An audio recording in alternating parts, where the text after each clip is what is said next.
the president was up on Capitol Hill last night prior to the Carter funeral, and he met with GOP senators. As I joked at the outset, he's going to be meeting with everyone. And the big, thing right now is one bill or two. The president's like, I don't really care, which frankly, I agree with him. Like, who cares about the process? I want to get things done. And here's what it's going to take. Larry, I just am fascinated by the dynamics of this because it was funny. Axios put it out this morning. Never before has somebody come into office the way Trump has with such utter and complete control of the movement, right? These senators, the House members are like, whatever. And I'm so excited. Let's just face it. I'm jealous. I'm jealous that I was there in the first term. I'm honored. Like I've said, but man, did these guys have their act together. Stephen Miller's there last night, apparently reading out here one of the 100, orders that we have ready to go day one. They have their act together. I feel so excited about the first 100 days. Yeah, I agree with you. And listen, there was, I'm sure, nothing compared to defeating Hillary Clinton that night in 2016. But boy, oh boy, there's something to be said about going through that first term, then, having 4 years to regroup, reassess, recognize the mistakes you made and different approaches, and then hit the ground running with an experienced team. I keep beating the same drum that the most critical person for all this stuff, for reconciliation, for fixing a lot of the things in the administrative state that Trump wants to do, is going to be Russ Vought, the director of OMB. He's one of the few people who's coming back with the same job he had in the first term, and he can hit the ground running. And then as we go with this reconciliation process, keep your eye on one of the big chairmen in the House who does not get the same level of recognition as your Jim Jordan or your James Comer gets, Jason Smith, chairman of Ways and Means. I think Trump refers to him as my tax guy. He's the guy who's going to be shepherding a lot of this reconciliation stuff through.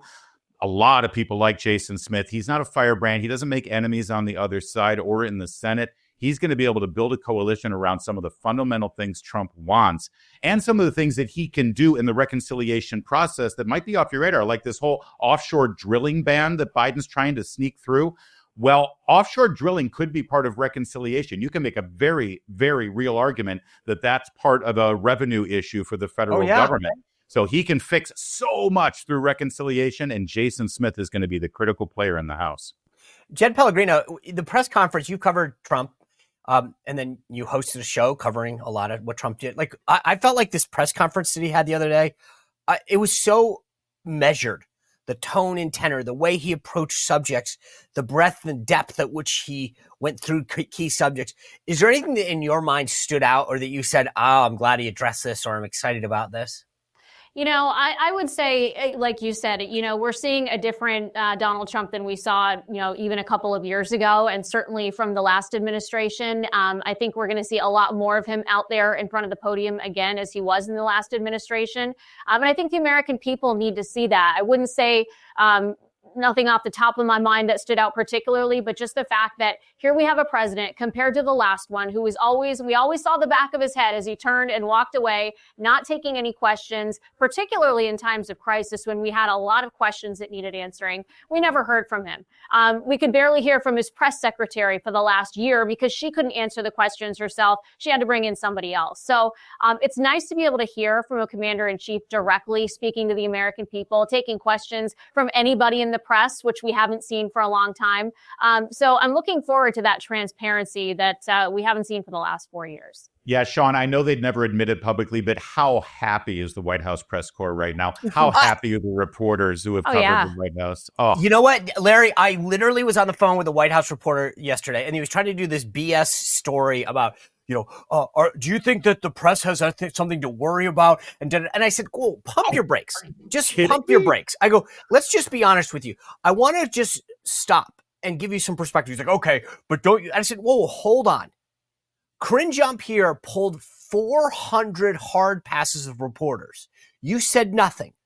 President Biden rarely, as Jen sees, you see the back of his head, not the front of it, because he doesn't do interviews. He hasn't sat down for a final exit interview on camera. He doesn't hold press conferences. Corinne Jean-Pierre is historically incompetent.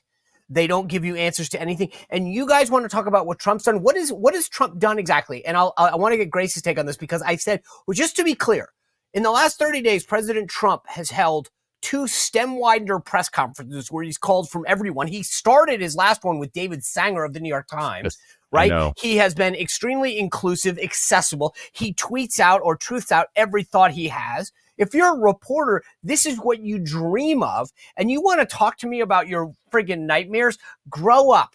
And Grace, I got to be honest with you. I was like, this is like, give some perspective to what's going on because you got treated like crap. Now, the only thing is, I get it. If you're a lazy, well, they are, reporter, and you don't want to do any work, maybe you will miss the fact that you could go into work at 11, leave at 2 under Biden, and you may actually have to wake up at a normal hour and stay up late under Trump. Yeah, no, you hit the nail on the head. And it reminds me of one of my favorite exchanges Trump ever had with the press. I mean, there were so many great ones during his first term, but there was one, and I think he was at Mar-a-Lago. There was a lot of gold around him, so he could have been really at any of his properties. But he was going back and forth, and a reporter from the New York Times asked him a question. And he said, "Where are you from?" And the guy said, "I'm from the New York Times." And he said, "Oh, the failing New York Times. Go ahead. What's your question?" And the guy said, "We're actually doing pretty well." And Trump looked right at him, just like that, and goes, "Say thank you, Mr. Trump." And that's the only thing that I'm worried about, is that maybe people will start reading and getting subscriptions. This whole idea that they're scared is absolute BS. And I just want to say one other thing, because you guys know if I can bring up Tom Brady, if I can bring him into the mix, I'm going to. But I saw this Instagram video the other day where all great ideas come from. And it was Tom Brady, and he was talking about how his losses really informed his life more than his successes. And it sounds corny, and we've all heard that before. Like, you learn a lot when you fail. Yeah. But in the case of Trump, and we were talking about that first term, the 4-year break, now the second term, I think it's really true, because I think there were a lot of mistakes, and I don't say that to be like a Monday morning sports analogy. I'm saying that because when you look at the way they're coming in, and Jen alluded to this too, like gangbusters, they have their ducks in a row. They know what they're doing. They know who to be aware of. There's a blessing in being screwed over because it opens your eyes. I think the first time around, Trump really did think, I won, and now I'm going to get a fair shake like everybody else who's ever won. And now he's going in saying, don't worry about a fair shake. I have everything ready to go, and you guys aren't going to stop me. And that difference is why, like Larry just said, I'm so excited for this first 100 days, because the possibilities are endless, because he's going in eyes wide open. Jenn Pellegrino, can I riff off this for a second? Because I said you've been at 2 different networks. Right. So what Grace Curley was saying, right? Think about this. In 2016, the ratings for CNN and MSNBC go through the roof when Trump gets elected. They're the resistance. Subscriptions go up at the Washington Post and the New York Times, right? But contrast that to this time. The New York Times, the Washington Post this week announced they're cutting staff 4% across the board. CNN's ratings are in the toilet. MSNBC's ratings are in the toilet. They're getting spun off to be like a carnival show. And I wonder, just from your perspective, as somebody who's been in the media, the first time 8 years ago, they all went up. Everybody tuned in to MSNBC and CNN. And now they're like abandoning them. Why? Yeah, I think people learned a lot about President Trump in this last year. I think obviously there was so much dismissal of him going into the 2016 election. They were all shocked. Those montages of election night never get old from the CNN and MSNBCs of the world. But then obviously their people wanted to tune in and hear them rant and rave against what President Trump was doing at the time. And obviously they spent the last year, the media, Biden's weaponized government going after President Trump, former president at the time. And they spent all that time going after him. And I think the American people were watching this very closely. They saw how he moved through every challenge that came his way. We saw how Butler, Pennsylvania, the attempted assassination, really, I think, changed him as a person. And we saw a different man in the debates. We saw a different man in terms of how he handled himself. And I think that really resonated with the American people. And I think when they saw how the networks covered up for the Biden administration in so many ways, how they pushed Kamala Harris out in the front, making her seem like the front runner when she never was. I think they got tired of that. They said, you know what, you've been lying to us all this time. A lot of us on the right knew that, but I think it took a lot of their viewers to realize that they weren't being truthful. And we saw that again with Mika and Joe going to bend the knee at Mar-a-Lago and how their ratings tanked in the aftermath of that. Yeah. Jen's 100. If I could just amplify, the American people don't like being lied to by their media sources. And the two big lies, the first big lie was the cover up of Joe Biden's health. I think it's going to take a long time for the media to recover from the obvious fact that we all saw what was going on, and they continued to pretend that it was. In fact, they did worse. If you were a right of center political commentator and you said there's something wrong with Biden, you were called a liar. You were called a cheap faker by these media outlets.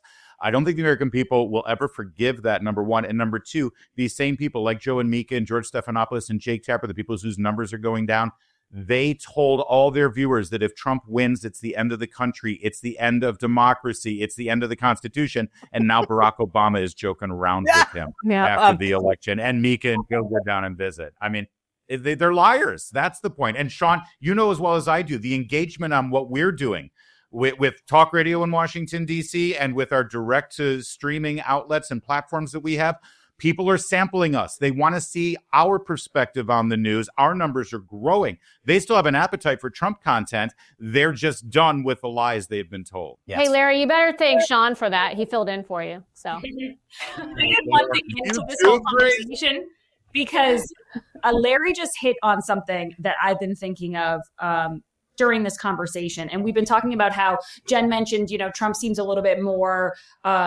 calmed down. He's very mellow at the mic. He seems very comfortable in his own skin. And I think if you really had to drill down on what that is, obviously time and, lessons and all that. But another big factor is social media. Like the difference between 2016, 2020, and now is that it's almost like, when you don't like someone or you think someone's annoying and no one else agrees with you. And then all of a sudden one day someone comes over to you and goes, you're right. That person is kind of a pain in the ass. And you feel so vindicated and you're like, yeah. This person gets it now. I'm not crazy. I'm not crazy.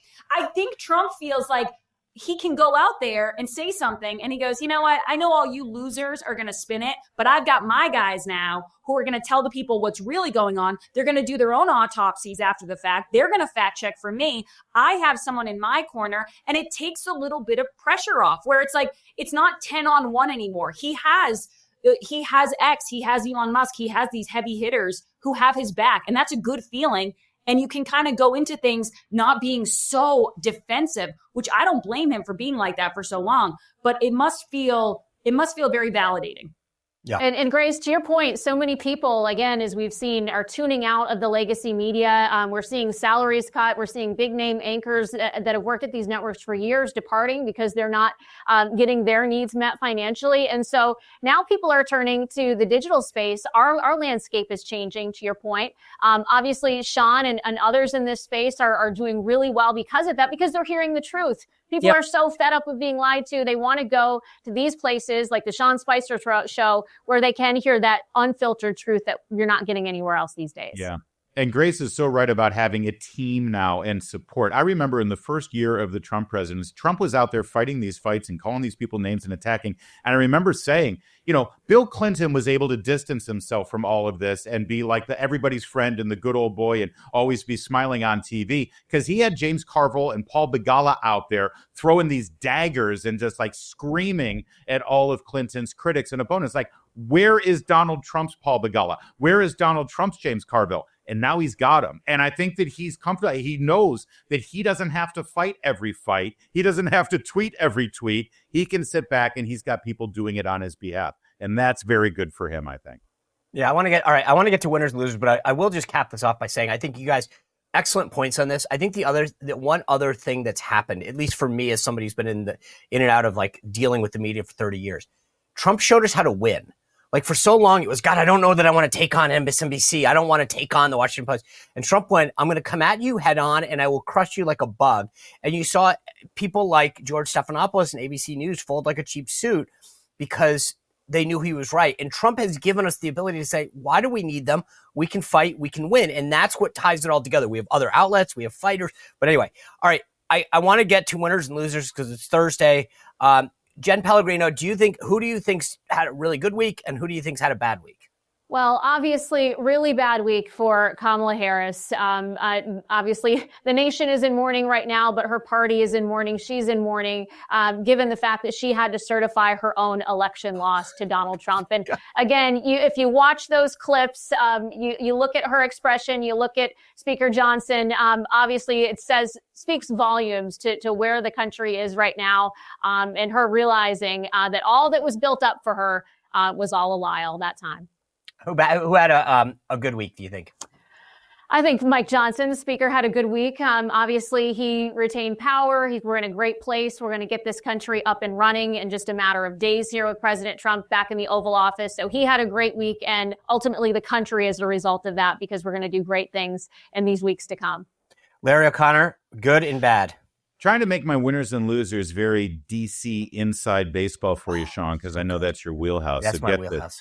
The loser is Chuck Schumer because of the way the Laken-Riley bill passed in the House. I was going to make that my winner, Larry. I got to redo a winner. That was going to be my winner. John Fetterman going on Brett Baer on Fox News saying, I can't believe we can't get 7 senators vote for this. This was Chuck Schumer's first chance. By the way, we're at 9 now. We're at 9. Yeah. I mean, this is, But I was going to say that was my winner of the week. So, okay, that's. Well, I like to look at it from Chuck Schumer's perspective. I get it. That's very swampy of you. Who's your winner? The winner of the week, again, kind of inside baseball, but every single one of Trump's cabinet nominees, because of the news cycle this week, partly because of the snow in D.C., but then the fires in California, there was so much for the media to focus on that they didn't focus on Pete Hegseth and RFK Jr. Oh, good stuff. This is another week where they could work behind the scenes, shake hands, have meetings with senators without being in the spotlight, and that's going to help the confirmation process. I love that. The nominees. Every single one of them is closer to confirmation now than 100%. I don't think a single one loses. Grace Curley, who do you have on your list this week? Okay, so I'm going to say the loser is Karen Bass. Never a good idea to be in Ghana when your city is burning. And the interview or, the ambush that she had when she landed at LAX from that reporter, David Blevins from Sky News. 10 questions and just complete silence. Do you owe citizens an apology for being absent while their homes were burning? Do you regret cutting the fire department budget by millions of dollars, Madam Mayor? Have you nothing to say today? Have you absolutely nothing to say to the citizens today? She looked like she was trying to will the door open with her mind. It was absolutely pathetic. I don't think she can come back from it. I think it's like a career-defining moment, that 2-minute video. And my winner is the great people of Canada. Congrats. Trudeau is out of there.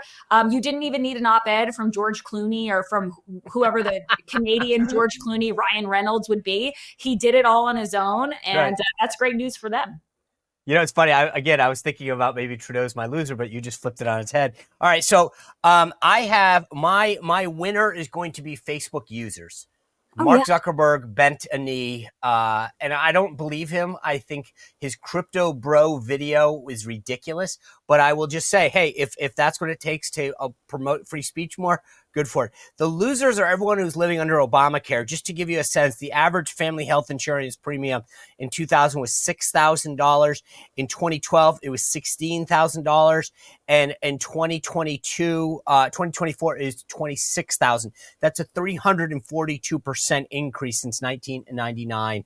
Wow. So for all those people who thought Obamacare was good. Anyway, I always love this part because there's so many different perspectives on who had a good and bad week that and you guys never disappoint. That's awesome.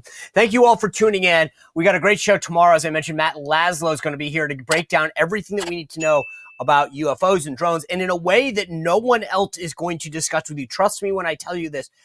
It is going to be a fascinating conversation because he's holding politicians accountable for our national security. This isn't just about drones and UAPs and UFOs. It's about our national security and what you need to know and whether we're really under threat. So make sure that you hit the notification button and tune in. And remember, my free column every Tuesday and Friday comes out, SeanSpicer.com. A lot of great information on the Trump-Vance transition as well as balls, parades, inauguration. I can't get you tickets. I can't get you jobs, but I can tell you who can.